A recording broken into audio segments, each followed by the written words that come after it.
Kaya magandang araw mga insan. Galing tayo sa basketballan, medyo mainit kaya lumabas tayo. Ayan. Pababa na tayo. Galing tayo dun sa taas, nandun yung park nila. Ayan sa likod ko, ayan galing tayo dun. Medyo mataas yan, tapos pababa na tayo dito. Ayan. Tapos may nakita tayong orange o ano kaya to, malaking limon o palagay ko orange. Puno po ng bunga. Tapos magkalaglagan lang, hindi nila kinukuha.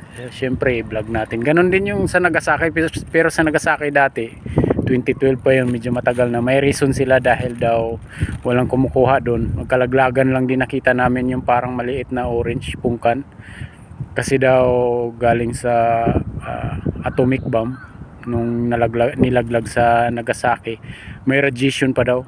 Pero grabe no, how many years na. Pero yun daw. Pero ito hindi ko alam yung reason. Ayan o. Yan, tingnan natin.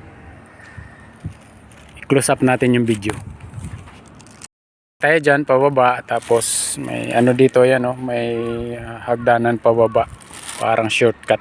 Kasi pupunta pa tayo dyan, yan, papunta doon sa building na yan. Nandyan lang yung ano natin na condo unit.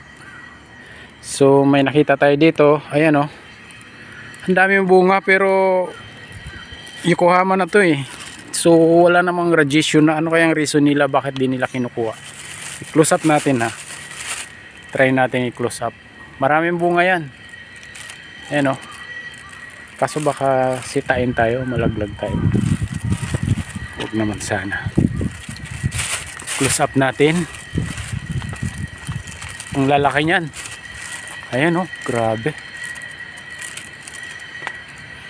Tapos hawakan sana natin. Kaso sobrang taas niyan, malaglag tayo. Hindi na natin kunin syempre kasi bawal yan eh. Oh, ang laki talaga. Yan, ganyan siya. Ang daming bunga niyan sa loob oh. Hindi nila kinukuha.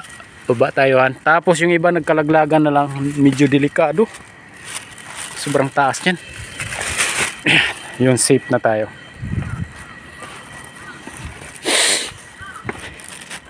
Yan yung puno niya, marami yan sa ilalim.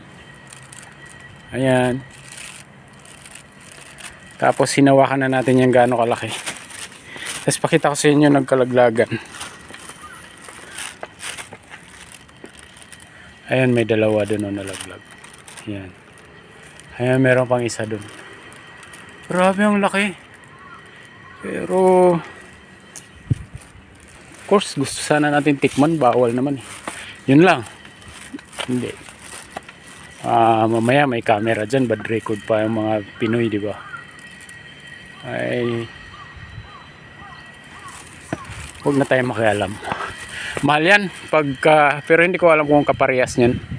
Pagka binili natin 3 piraso nasa 500 yen mahigit. Ayan, sayang hindi nila kinukuha.